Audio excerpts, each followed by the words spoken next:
The Golden Bird. A certain king had a beautiful garden, and in the garden stood a tree which bore golden apples. These apples were always counted, and about the time when they began to grow ripe, it was found that every night one of them was gone. The king became very angry at this, and ordered the gardener to keep watch all night under the tree. The gardener set his eldest son to watch, but about 12 o'clock he fell asleep, and in the morning another of the apples was missing. Then the second son was ordered to watch, and at midnight he too fell asleep, and in the morning another apple was gone. Then the third son offered to keep watch, but the gardener at first would not let him, for fear some harm should come to him. However, at last he consented, and the young man laid himself under the tree to watch.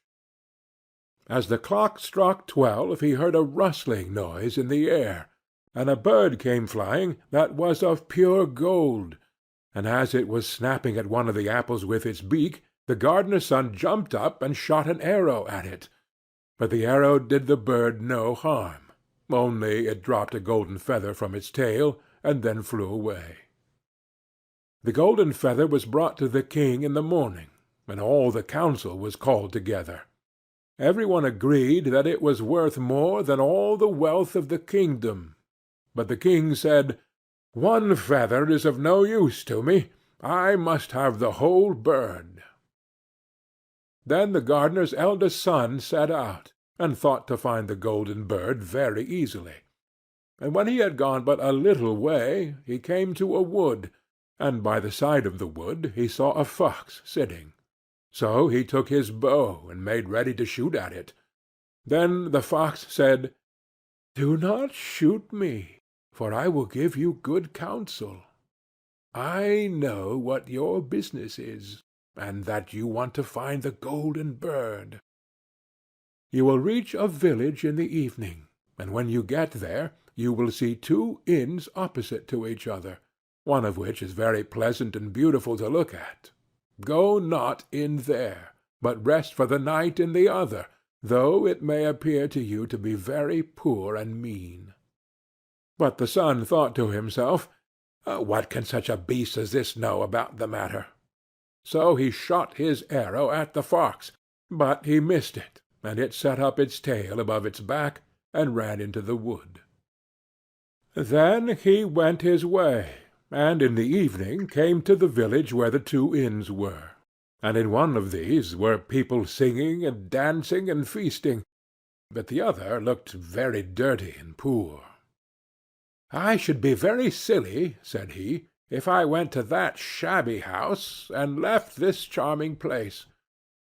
So he went into the smart house, and ate and drank at his ease, and forgot the bird, and his country too.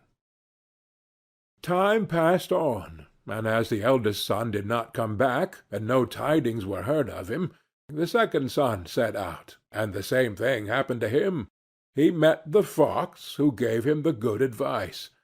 But when he came to the two inns, his eldest brother was standing at the window where the merrymaking was, and called to him to come in. And he could not withstand the temptation, but went in, and forgot the golden bird and his country in the same manner. Time passed on again, and the youngest son too wished to set out into the wide world to seek for the golden bird. But his father would not listen to it for a long while, for he was very fond of his son, and was afraid that some ill luck might happen to him also, and prevent his coming back. However, at last it was agreed he should go, for he would not rest at home. And as he came to the wood, he met the fox, and heard the same good counsel.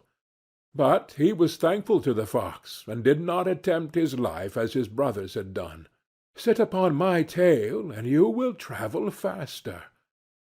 So he sat down, and the fox began to run, and away they went over stock and stone so quick that their hair whistled in the wind.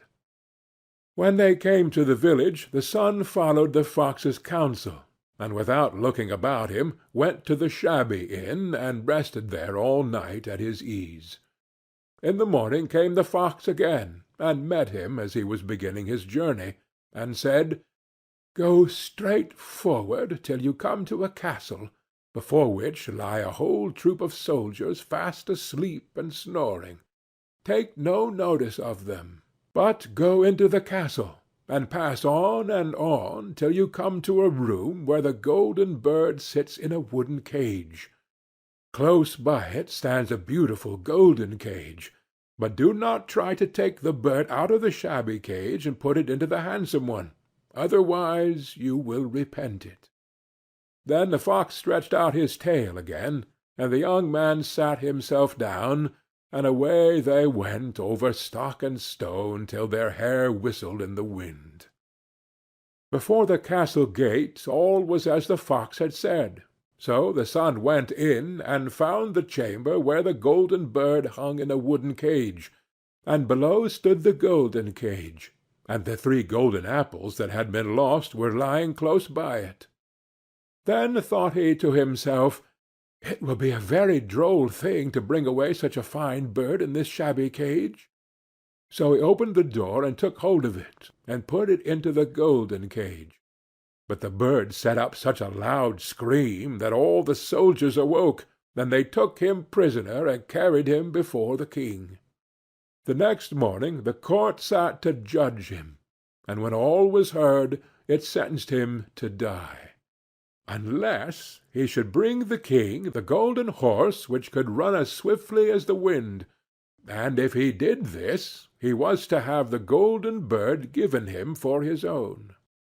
So he set out once more on his journey, sighing and in great despair, when on a sudden his friend the fox met him, and said, "You see now what has happened on account of your not listening to my counsel. I will still, however, tell you how to find the golden horse, if you will do as I bid you. You must go straight on till you come to the castle where the horse stands in his stall. By his side will lie the groom, fast asleep and snoring. Take away the horse quietly, but be sure to put on the old leathern saddle upon him, and not the golden one that is close by it." Then the son sat down on the fox's tail, and away they went over stock and stone till their hair whistled in the wind. All went right, and the groom lay snoring with his hand upon the golden saddle. But when the son looked at the horse, he thought it a great pity to put the leathern saddle upon it. "I will give him the good one," said he. "I am sure he deserves it." As he took up the golden saddle, the groom awoke and cried out so loud that all the guards ran in and took him prisoner, and in the morning he was again brought before the court to be judged, and was sentenced to die. But it was agreed that, if he could bring thither the beautiful princess, he should live, and have the bird and the horse given him for his own. Then he went his way, very sorrowful, but the old fox came, and said, "Why did you not listen to me? If you had, you would have carried away both the bird and the horse. Yet will I once more give you counsel. Go straight on, and in the evening you will arrive at a castle. At 12 o'clock at night the princess goes to the bathing-house. Go up to her and give her a kiss, and she will let you lead her away. But take care you do not suffer her to go and take leave of her father and mother." Then the fox stretched out his tail, and so away they went over stock and stone, till their hair whistled again. As they came to the castle, all was as the fox had said, and at 12 o'clock the young man met the princess going to the bath, and gave her a kiss, and she agreed to run away with him, but begged with many tears that he would let her take leave of her father. At first he refused, but she wept still more and more, and fell at his feet, till at last he consented. But the moment she came to her father's house, the guards awoke, and he was taken prisoner again. Then he was brought before the king, and the king said, "You shall never have my daughter unless in 8 days you dig away the hill that stops the view from my window." Now this hill was so big that the whole world could not take it away, and when he had worked for 7 days and done very little, the fox came and said, "Lie down and go to sleep. I will work for you." And in the morning he awoke, and the hill was gone. So he went merrily to the king, and told him that now that it was removed, he must give him the princess. Then the king was obliged to keep his word, and away went the young man and the princess. The fox came and said to him, "We will have all 3, the princess, the horse, and the bird." "Ah," said the young man, "that would be a great thing, but how can you contrive it?" "If you will only listen," said the fox, "it can be done. When you come to the king, and he asks for the beautiful princess, you must say, 'Here she is.' Then he will be very joyful, and you will mount the golden horse that they are to give you, and put out your hand to take leave of them. But shake hands with the princess last. Then lift her quickly onto the horse behind you, clap your spurs to his side, and gallop away as fast as you can." All went right. Then the fox said, "When you come to the castle where the bird is, I will stay with the princess at the door, and you will ride in and speak to the king, and when he sees that it is the right horse, he will bring out the bird. But you must sit still, and say that you want to look at it to see whether it is the true golden bird. And when you get it into your hand, ride away." This too happened as the fox said. They carried off the bird, the princess mounted again, and they rode on into a great wood. Then the fox came and said, "Pray kill me, and cut off my head and my feet." But the young man refused to do it, so the fox said, "I will at any rate give you good counsel. Beware of 2 things. Ransom no one from the gallows, and sit down by the side of no river." Then away he went. "Well," thought the young man, "it is no hard matter to keep that advice." He rode on with the princess, till at last he came to the village where he had left his 2 brothers, and there he heard a great noise and uproar, and when he asked what was the matter, the people said, "2 men are going to be hanged." As he came nearer, he saw that the 2 men were his brothers, who had turned robbers. So he said, "Cannot they in any way be saved?" But the people said no, unless he would bestow all his money upon the rascals and buy their liberty.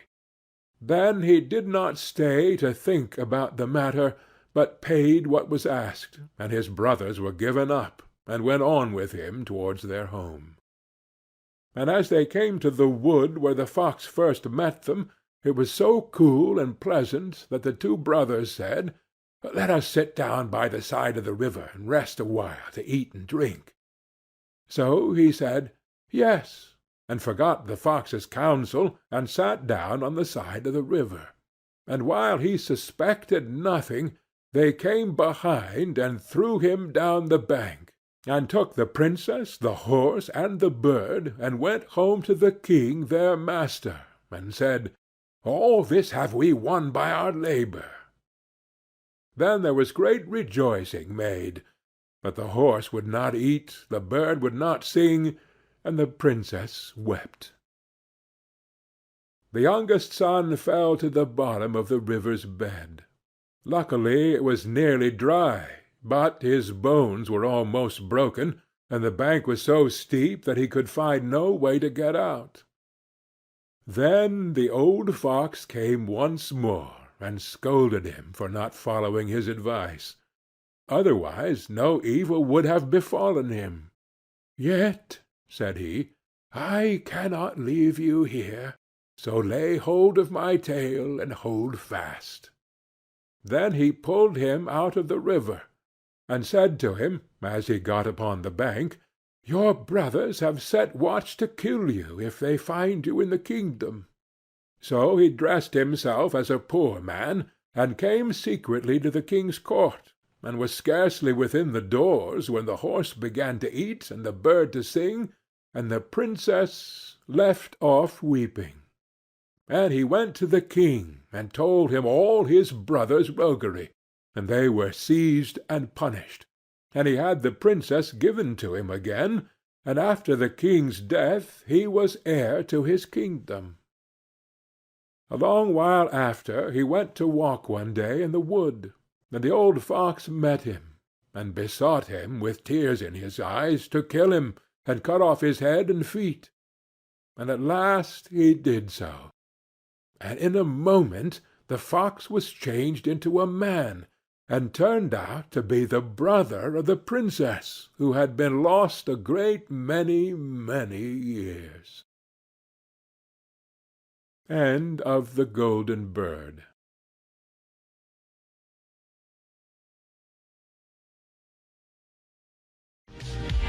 Your friends all say it's fine, honey.